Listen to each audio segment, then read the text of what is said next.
Within this presentation, I'll be addressing the common theme of divine power in the following texts: the Book of Genesis, Paradise Lost, and Frankenstein. Before addressing the theme itself, it is important to note that all three of these books were made in light of one another. Genesis laid the groundwork for Paradise Lost, as Paradise Lost was a spin-off, giving the perspective of Satan. Paradise Lost is also directly mentioned and referenced many times in Frankenstein, and the monster even goes as far to say, "Many times I considered myself Satan as the fitter emblem of my condition."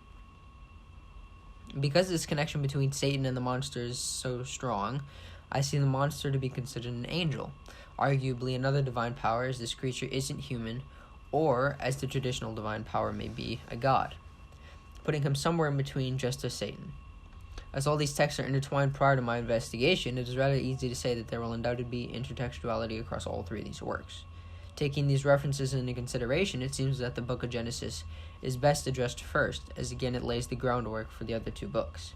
During my investigation of this work, I noted three major divine aspects: God is the creator, God is the punisher, and God is the overseer. These three themes are not only present throughout this book, but also Paradise Lost and Frankenstein. In the Book of Genesis, God creates everything, as this is what the first two chapters are about. He creates the heavens, the earth, and all living creatures, all of which sparked from God saying, "Let there be light." As Paradise Lost is a fanfic of the book, Genesis is the same story told again. Despite the fact that it is told by a different narrator, Raphael, it still represents the same image of God and consequently the same image of divine power.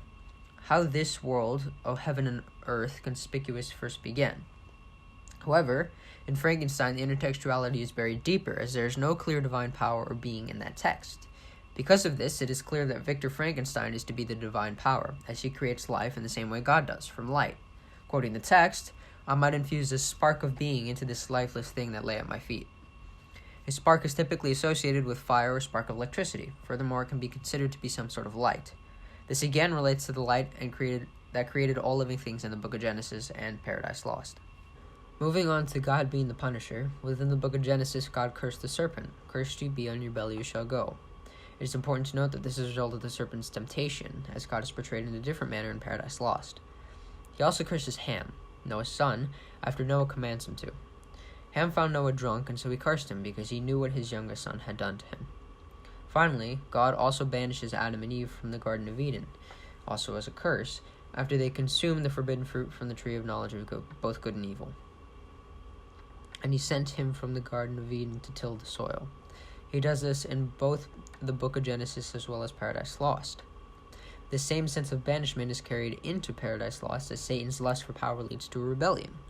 There is a battle, which ultimately leads to Satan's banishment, casting him out from heaven with all his host of rebel angels.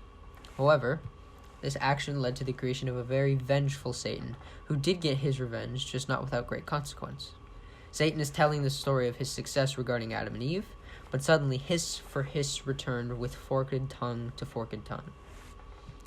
In Paradise Lost, this act of turning evil into serpents seems more vengeful than a simple punishment as portrayed in the Book of Genesis because of the time of which it occurs. God seems to wait for Satan to speak of his success before punishing him and his rebellion. In Frankenstein, the same sense of vengeance can be seen from the character equivalent to Satan, the monster. He seeks revenge on Victor throughout the novel, but truly inspires a nasty hate for Victor when Victor destroys his soon-to-be partner in Chapter 3, Volume 3. "I will watch with the wiliness of a snake, that I may sting with its venom. Men, you shall repent of the injuries you inflict." The mention of the snake in that quote directly references Paradise Lost, as Satan takes the form of a snake or serpent when planning his deception of Eve in the Garden of Eden. Next, we have God as an overseer. In the Book of Genesis, this can be seen with both Lot and Noah. God oversees Noah's safety and survival during the flood he unleashes upon the earth. "Come into the ark, you and all your household, for it is you I have seen righteous before me in this generation." This sparing is done out of God's hope that humanity will become a better race with Noah and won't fall into the same sense of barbarity that it had prior to the flood. Following Noah and his family, there is Lot and his family, of which God also spares from the burning cities of Sodom and Gomorrah. Yet in Paradise Lost, overseeing is demonstrated in a different way by a different divine power, Satan. For Paradise Lost, I chose again to observe Satan and how he aims to corrupt both Adam and Eve. Now first inflamed with rage, came down with the tempter, the accuser of mankind. In watching them, he whispers into Eve's ear until he finally approaches her in the form of a serpent, leading her to temptation. As I approached Paradise Lost from the perspective of Satan, I decided to do the same with Frankenstein. Yes, the monster oversees Victor making and destroying his partner, but arguably the most notable oversight that the monster undertakes is when he is in the process of learning.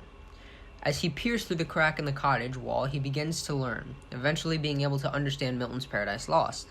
I often referred to several situations as their similarity struck me, furthering the connection between these three texts.